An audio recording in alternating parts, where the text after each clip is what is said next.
Pasal 194 lagi ya, yang kemudian diributkan, ini mau menggulingkan dan segala macam. Ingat seluruh unsurnya mengatakan dengan senjata.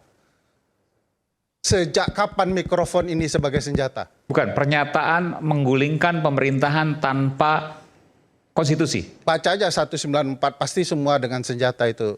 Kalau mau dirunut peristiwa Pak Saiful Mujani dengan baik, Pak Saiman, itu permulaannya adalah dari pernyataan Presiden. Pernyataan? Pernyataan Presiden. Oke. Ketika Presiden menyampaikan, saya itu tahu pengamat-pengamat itu. Saya akan segera tertibkan. Bang Saiful sempat sampaikan itu ke Anda? Enggak, dengar dulu. Pertemuan halal bihalal itu bermula dari adanya nada ancaman dari Presiden terhadap para pengamat. Makanya judulnya adalah halal bihalal pengamat sebelum kemudian ditertibkan, kan gitu ya. Timbul pertanyaan besar, apa makna ditertibkan itu? Karena setelah itu teman kami, sahabat kami disiram air keras. Lalu kita merasa penertiban itu akan seperti ini kah, begitu ya? Yuk kita kumpul. Ingat, walaupun Pak Presiden dalam sebuah dialog menyampaikan akan diproses secara hukum, sampai hari ini tidak satu pun pidato Presiden menunjukkan rasa belasungkawanya terhadap Andre Yunus.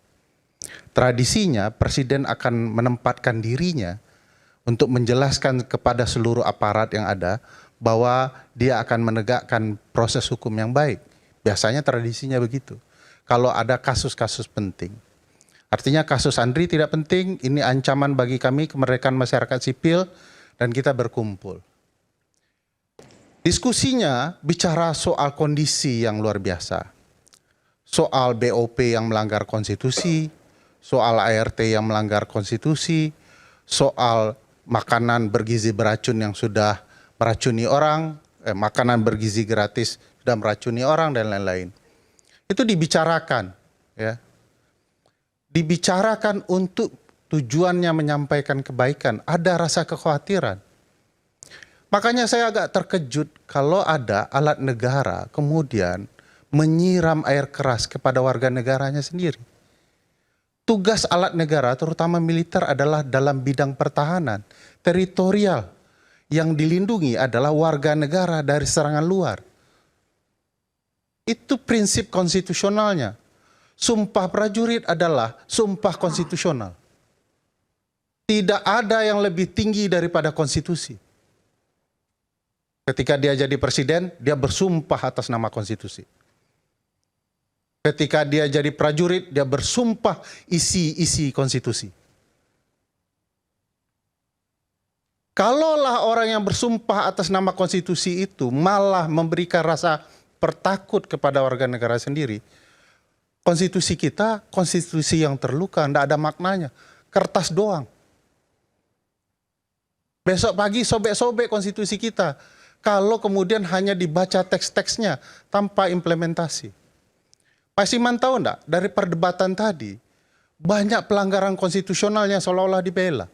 Pasal 28I, ayat 1 Undang-Undang Dasar 1945 mengatakan, hak untuk hidup, hak untuk tidak disiksa, hak kemerdekaan menyampaikan pikiran adalah hak azazi yang tidak dapat dikurangi dalam keadaan apapun. Apapun keadaannya. Kita boleh bilang ini mengancam presiden, ini begini, ini begitu. Ini hak tidak dapat dikurangi dalam keadaan apapun. Hukum apa yang lebih tinggi dari itu? Jadi bagi saya, lihat konteks kekecewaan warganya. Ada warga yang terluka, warga negara lain, matanya harus rusak oleh lembaga negara yang menjalankannya. Kejahatan apa yang lebih tinggi dari itu? Kalau kemudian warga negara langsung dituduh makar. Kalau dia aparat negara, kita sebut apa itu? Pengkhianatan tertinggi terhadap konstitusi. Bukankah semua kekuasaan ini dibatasi melalui konstitusi? Ini alasan kita bernegara ya konstitusi ini. Jadi aneh bagi saya kalau warga negara sedikit diancam dengan makar. Makar itu sendiri kalau baca sejarah kata makar sudah salah makna itu. Beliau guru besar pidana ya. Asal muasalnya itu kan kata anslah, menyerang. Memang Profesor Saiful Mujani menyerang presiden. Makanya kalau diperhatikan delik 191, 192, 193, 194, ini delik pidana konstitusional ya. Satu, makar terhadap presiden dan wakil presiden. Apa yang diserang? Fisiknya, kemerdekaannya. Nggak terjadi itu. Kalau Kurnia sebagai orang yang dekat dengan presiden tiba-tiba kunci presiden sehingga hilang kemerdekaan itu makar. Pak Saiful tidak melakukannya. Kedua, makar 192, makar untuk memisahkan sebagian wilayah dan atau seluruh wilayah Indonesia. Pasti tidak terjadi. Dan tidak semua diksi dianggap makar ini. Kalau semua diksi dianggap makar wilayah ini, seluruh warung Padang Merdeka kena pasal ini. Jadi perhatikan diksinya, maksud diksinya. Ingat kalau DPR melakukan impeachment, seringkali baca deh proses impeachment, mereka bermaksud menjatuhkan presiden. Nah diksi ini jangan berlebihan dimaknai. Siapa yang berlebihan memaknai diksi ini? Ya, istana. Penelitian Drone Emprit mengatakan kapan ini melonjak peristiwa ini ketika ada seseorang di istana menyampaikan ini pidana makar. Ini ilmiah data nih kalau pakai istilah Kurnia. Jadi sebelumnya adem ayam nih. Begitu ada ucapan itu langsung meningkat. Jadi ada peran negara memperluas diksi-diksi sejuk ini dalam ruang-ruang dialektika akademik menjadi liar. Pasal 193 mengatakan makar terhadap pemerintahan. Apa maksudnya? Kalau kemudian menyusun struktur bernegara, pemerintahan atau sebagiannya dianggap sebagai makar. Dilakukan enggak oleh Profesor Saiful Mujani dengan ini saya menyatakan saya Presiden Republik Indonesia, Ferry Amsari saya angkat jadi menteri. Enggak. Tapi saya mau tanya pada Anda. Tunggu, belum sampai. Sedikit aja. Menurut Anda pernyataan Saiful Mujani itu offside nggak? Ya, tuh lain. Offside tidak offside tergantung benderanya. Wasitnya siapa? Menurut Anda? Kalau saya wasitnya tidak. Kenapa? Makanya saya jelaskan. Ini makanya karena tidak saya menjelaskan tidak satu pun terpenuhi unsur. Oke. Sejak kapan tadi Bang Ray menceritakan pengalaman ibu bapak bangsa kita? Bahkan kemudian orang yang sudah melakukan makar dimaafkan. Saya berharap presiden lakukan itu kalau memang ada unsurnya terpenuhi. Siapa memaafkan siapa? Salah satunya Presiden Bung Besar, Presiden Soekarno mengampuni ayahnya Pak Presiden Prabowo. Pasal 194 lagi ya, yang kemudian diributkan, ini mau menggulingkan dan segala macam. Ingat seluruh unsurnya mengatakan dengan senjata. Sejak kapan mikrofon ini sebagai senjata? Bukan, pernyataan menggulingkan pemerintahan tanpa konstitusi. Baca aja 194, pasti semua dengan senjata itu Mas Aiman. Oke, makar iya. Tapi bahwa menggulingkan pemerintahan, apakah itu pernyataan offside? Iya, warga negara kecil. Sejak kapan kalau kita orang tua, anak bilang, wah orang tua tidak adil. Anda ngeresponnya gimana? Kan Indonesia ini penganut negara integralistik, negara sebagai orang tua, anak warga negara sebagai anak. Ya. Jadi bagi saya aneh saja sikap-sikap berlebihan ini. Nah, mari lihat situasi kondisinya. Orang merasa kecewa. Hari ini pesawat asing potensial, ini baru potensi nih, bisa lewat udara kita. Jiwa patriotik apa itu? Apakah patriotik hanya milik presiden, orang-orangnya? Kami juga punya jiwa patriotik kami.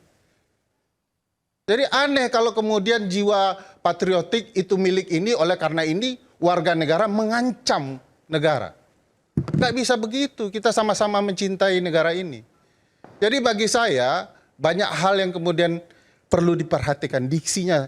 Kalau saya mau mengatakan diksi makar ini aneh ya. Karena asal katanya kan kata bahasa Arab itu.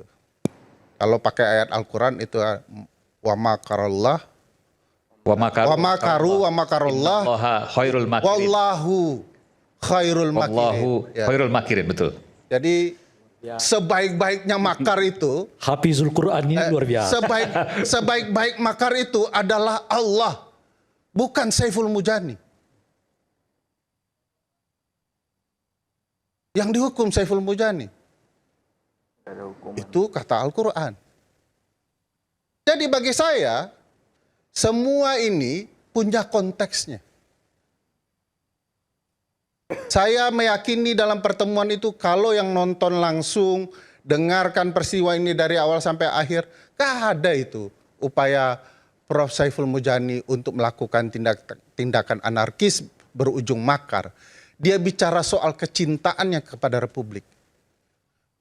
Nilai patriotisme dia sendiri, yang dia pahami, dia yakini. Jadi aneh kalau kemudian kita melihat ini sebagai sesuatu. Coba tanya Bang Kurniawan, sebagai anggota Partai Gerindra, dia sudah izin Ketua Umum nggak melaporkan ini? Udah kembali, sekarang ada kawannya juga dari relawan Cinta Pak Prabowo ya. Gerakan, boleh. Bang, siapa Bang? Erlambang dari Gerakan. Anda juga pelapor juga kan? Betul. Oke. Ya Bang Kurniawan kan Gerindra kan ya? Bukan. Relawan ya. Relawan Gerakan Cinta Prabowo. Gerindra atau bukan? Mungkin kalau saya boleh diberi kesempatan. Silakan, boleh. Jadi begini, tema malam ini kan seruan berujung laporan. Nah, yang mendasari Presidium 08 melakukan laporan. Relawan ya Mas saya, Presiden 08 betul, ya? jadi saya tanyanya beda, Pak Kurniawan anggota Partai Gerindra apa Oke. enggak? Bukan. Intinya itu. bukan. Bukan anggota partai, Bang. Oh, bukan yang lain? Iya, relawan aja, relawan. Namanya sama? Hah? Namanya sama? Bukan, kalau boleh saya bicara? Kan anggota relawan aja. Dijelaskan dikit, silakan. Jadi begini, dasar yang membuat kami ini yang tergabung dalam Presidium 08 melakukan laporan terhadap apa yang dikatakan oleh Isra Barawi maupun Saiful Mujani itu adalah kami ini Presidium 08 ini terdiri dari 5 relawan Prabowo sejati. Dan tidak ada kaitan ke partai politik? Tidak ada sama sekali. Kami kaitan dengan partai politik bahwa kami berjuang sejak tahun 2014, 19 sampai 2024. Tugas kami memperjuangkan Prabowo menjadi presiden. Pak, saya boleh tanya, kenapa Siap. namanya Presidium, Pak? Itu Karena struktur negara loh, Pak. Ya, Bapak bisa kena 193, 194 loh. ya ini teman-teman yang mengatakan oke, kita kumpul. Karena tafsir saya, presiden itu dalam negara, itu ya Presiden Republik Indonesia. 08 istilahnya. Bapak mengambil istilah presidium sekelompok orang yang menatakan dirinya Presiden 08. Ya. Kalau saya tafsirkan, Bapak melanggar 193, 194 bisa loh. Gimana Apa itu dengan artinya? partai yang ada ketua Ya, presidennya? kan merubah struktur Presiden Republik Indonesia. Ini ada yang ngaku Presiden 08 ya? Ya, Presidium itu 08 karena relawan, Bang. Relawan. Jangan Jadi terlalu begini. dikait-kaitkan jadi dengan begini ya. presiden dong. Bukan, saya mau Gimana menjelaskan. dengan Presiden Presidium PKS, itu Pak? adalah perkumpulan Presiden PKS. pimpinan tertinggi, Iya, Bang. iya. Anda ini pakar Presiden hukum PKS. tata negara. Presidium itu adalah pimpinan-pimpinan. Itu Jadi kan gini. nama organisasi. Boleh, Makanya Kesempatan saya dengarkan belum- baik-baik Pak. Presidium semua tahu ada sekelompok orang. Iya, makanya itu. Ada sekelompok Jangan orang kemudian, yang menamakan dirinya sebagai pimpinan. Presiden itu pimpinan. Makanya saya bilang. Tapi itu nama Dengar- organisasinya mereka. dengar. Makanya. Gini, saya teruskan Setiap dulu. tafsir Ya. bisa Kami ini berujung kepada pelaporan lima kalau komunitas. niatnya mau melaporkan. Ya. Kalau semua menyatakan ini niat baik, saya terima niat baik kok. Makanya Pak, saya belum selesai bicara. Jadi Ya, kalau kan ini boleh jatah diberi saya, kesempatan sampai selesai, Ya, biar memahami, Ini biar kan jatah paham saya. dulu, Pak. Saya jelaskan dulu. Oke, silakan. Karena ini jatah saya. Jadi problematikanya soal tafsir. Orang tidak nonton, orang motong-motong, lalu kemudian menafsirkan ini makar. Padahal banyak cara lain yang bisa dilakukan. Kalau Pak Presiden mengatakan bahwa secara konstitusional itu boleh dilakukan, hak untuk menyampaikan pikiran itu hak yang konstitusional. Jadi apa masalahnya? Ini kan ada sekelompok orang di istana ingin membuat situasi ribut saja. melihat tidak nyaman perbedaan-perbedaan. Orang boleh di DPR untuk menyatakan menjatuhkan presiden dengan mekanismenya. Rakyat yang pemegang daulatan juga punya hak. Orang di istana itu siapa sih menurut Anda, Bung? Ya tadi kan sudah diceritakan kan. Oh, yang Ulta tadi. Drone Emprit itu kan tiba-tiba melonjak cerita makarnya. Ulta Levenia yang. Ya, itu kata drone Emprit. Nah, biar kita clear, maksudnya istana kan banyak. Ya, dengan begitu sebenarnya kalau kita mau merenung ya, Pak Presiden segera mengambil tindakan inisiatif yang lebih baik dari laporan-laporan ini. Oke. Dengan cara? Ya, meminta agar tidak ada proses hukum. Oke. Dia akan ajak Profesor Saiful Mujani diskusi kita. Oke. Apa sebabnya keluar perspektif itu. Saya tanya boleh nggak? Apakah Anda mau mencabut laporan demi apa yang kemudian disampaikan oleh Bung Ferry Amsari? Kami sudah sepakat, yang tadi kami katakan Presidium 08 adalah kumpulan dari 5 relawan. Di situ ada Garuda Cinta Prabowo, ada Garuda Stacita Nusantara, ada Garuda Emas, Gardu 08 dan Rampas. Kami ini relawan-relawan yang memang selama ini mengusung Prabowo menjadi presiden. Setelah Prabowo jadi presiden, kami tidak menuntut apa-apa, tapi kami terus melakukan koreksi. Bahkan kalau Bung Aiman ingat berapa kali kami tampil di sini, kami tidak segan-segan keras bahwa Prabowo apabila tidak menjalankan amanat konstitusi, kami akan mencabut dukungan kami. Itu disampaikan oleh Ketua Umum Presidium, Saudara Iwan. Nah, begitu juga saat ini, ya, laporan kami ini karena kami lima relawan ini, ya, punya banyak anggota di setiap provinsi. Ya, ada yang sudah 38 provinsi, ada yang cuma 31 provinsi. Nah, menyikapi keributan tentang adanya seruan daripada Islah Bahrawi dan Saiful Mujani inilah di daerah-daerah ini menanyakan. Kalau tadi memakai analogi Pak Sulaiman Tompo, nah kami di sini juga terkaget. Aduh, ini ternyata di bawah aware seperti ini, wah di bawah ini ribut. Sehingga kami berkumpul, pengurus di pusat berkumpul pada hari Minggu menyikapi ributnya teman-teman di daerah. Sehingga sepakat. Oh, teman-teman di daerah sempat ribut ini? Oh iya. Sebelum rame-rame di media sosial? Ya, sempat ribut. Berbarengan? Karena ada di YouTube ya. Oke. Itu rame katanya, ini gimana nih? Pada nanya nih di provinsi ini gimana? Gelisah dan seterusnya. Kenapa? Karena ada yang menyatakan di situ Islah Bahrawi Prabowo pikun lah, Prabowo sudah harus teror itu akan berhenti apabila Prabowo dijatuhkan. Jadi mereka ini orang-orang nggak paham hukum. Ya, mereka ini pengetahuannya standar. Jadi melihat kalimat seperti itu, seseorang ya kita tahu dia sayang sama Prabowo, dia cinta Prabowo, tapi ada yang menyakiti, pasti marah. Nah, untuk meredam kemarahan mereka, kami di pusat berkumpul. Ini nggak bisa didiemin, jangan sampai mereka bergerak. Sehingga pada hari Rabu kami kumpul sekaligus halal bihalal. Karena mereka menyatakan acaranya di halal bihalal, kami pun kumpul halal bihalal waktu itu seluruh pengurus-pengurus di DPP kita harus mengambil sikap dengan adanya pernyataan dari Islah Bahrawi dan Saiful Mujani.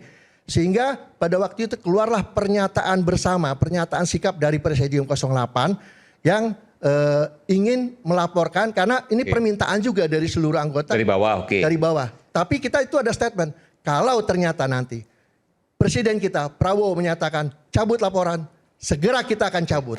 Oke. Bang, izin bang. Artinya clear ya, Izin, Bang. semua muara permasalahan bisa diselesaikan oleh Pak Presiden. Tinggal pesan yang ingin disampaikan Pak Saiful Mujani dan teman-teman. Itu pesannya baik agar dijalankan dengan tujuan pemerintahan berjalan dengan baik. Itu pokok persoalannya. Aneh bagi saya kalau ini kemudian orang kemudian menyuarakan aspirasi lalu dituduh makar. Di Amerika 8 juta orang demo Presiden Trump mempertanyakan Trump, bahkan menyatakan saatnya Trump turun. Nggak pernah dikatakan makar. Jadi sikap dari para pendukung juga jangan kemudian merasa itu merepresentasikan penguasa. Karena penguasa punya batasannya. Dan penguasa dalam konteks ini memberikan ruang mestinya kepada publik menyampaikan segala unek-uneknya. Kalau tidak ada orang-orang jujur menyampaikan unek-uneknya seperti Profesor Saiful Mujani, semuanya hanya mendengarkan dan ingin didengarkan soal yang apa Presiden maui. Bagi saya nggak cocok kita bernegara. Jadi harus ada orang yang memberikan kritik dan presiden harusnya menyenangi orang-orang seperti itu. Mungkin sedikit Pak, ya yang disampaikan oleh Pak Saiful Mujani itu pada saat halal bihalal, gimana seharusnya dia tidak mengatakan hal-hal yang tentunya tidak pantas. Karena ingat halal bihalal itu seharusnya saling memaafkan ya. Suasananya dong gitu. Jadi, Mas Aiman, disinilah ya karena beliau pengetahuan hukumnya tinggi ya, saya agak rendah ya. Di dalam pasal 28I itu yang dimaksudkan. Saya tidak membahas masalah hukum. Berpikir. Saya menjelaskan kenapa punya laporan. Itu kemerdekaan. Jadi gitu. Kenapa kami melapor? Bukan karena ada suruhan. Tidak kemudian orang yang menentukan apa murni isi karena memang halal keinginan bihalal, aspirasi orang-orang yang isi mencintai pikiran Prabowo. orang, bagaimana orang berbicara itu rasa-rasa mengendalikan orang. Jadi kemerdekaan itu letaknya di orang. Kemerdekaan peradilan, kemerdekaan pers, itu ruangnya pers. Kalau kemudian orang menentukan apa isi media, itu tidak merdeka lagi. Begitu juga perspektif orang. Jadi daulat rakyat itu begitu. Bukan daulat presiden, bukan daulat yang lain. Daulat rakyat itu terwakilkan dengan daulat konstitusi. Oke. Justru rakyat 08 yang memang mencintai Prabowo itu tidak suka dengan hal-hal yang dilakukan Saiful Mujani dan Isra Bahrawi. Sekali lagi ya bahwa kami melapor memang atas dasar keinginan dari bawah itu. Bang, saya boleh bertanya nggak poin abang soal mencintai Pak Prabowo? Silakan. Dari mana kita tahu abang lebih mencintai Pak Prabowo daripada Profesor Saiful Mujani? Karena Sebutkan indikatornya. indikatornya, saya melihat ya pertama Prabowo itu berjuang. Ya, Enggak bang, bukan Prabowo-nya. Abang mencintai Prabowo itu seberapa besar dibandingkan Profesor Saiful Mujani? Orang tua saya bang dan juga mungkin orang tua lainnya, kalau anaknya dalam ancaman walaupun dia ingin bermain, saya dia akan tarik. mengatakan yang kami lakukan melapor dulu, itu ini meredam sekali lagi ya, meredam keinginan dari anggota. Bang, saya bertanya ke barat, abang jawab ke timur, nggak cocok. Pertanyaan saya dari mana kami Oke. tahu abang mencintai Bu Prabowo Ferry, lebih daripada... saya banyak mengenal dari kawan-kawan ini. Saya tahu bahwa mereka ini berjuang sejak 2009. Enggak, itu saya kenal. pertanyaannya Mas Sebentar, Iman. sebentar. Tunggu juga. Tapi satu pun hingga Nggak. saat ini ketika Pak Prabowo Bang presiden, Iman jangan tidak ada. arahkan pertanyaan saya karena hak saya juga menanyakan. Oke, ke beliau. Saya berusaha untuk menjelaskan. Iya, enggak. Nanti silakan disampaikan bahwa mereka berjuang dari 2009 sampai sekarang dan sekarang Pak Prabowo jadi presiden, tidak ada satupun mereka jadi komisaris. That's not the case ya. Saya mau tanya. Oke. Anda mau menyampaikan? Silakan. Sini. Nggak apa nanti silakan dulu. Silakan. Saya mau tanya, tolong dijawab. Dari mana kami tahu abang lebih mencintai Pak Prabowo dibandingkan Pak Saiful Mujani? Ya, kalau Anda bertanya seperti itu, Anda nggak kenal saya, tidak tahu apa aktivitas saya. Begitu juga Bapak tidak kenal Pak Saiful Mujani dan tidak tahu aktivitas. Apa yang dikatakan Pak Mujani itu jelas dan itu tidak disukai oleh anggota kami. Karena Masa bernegara karena orang tidak suka, berpendapat karena orang tidak suka. Nah, memang sekarang begini, jelas di dalam perkataannya dia mengajak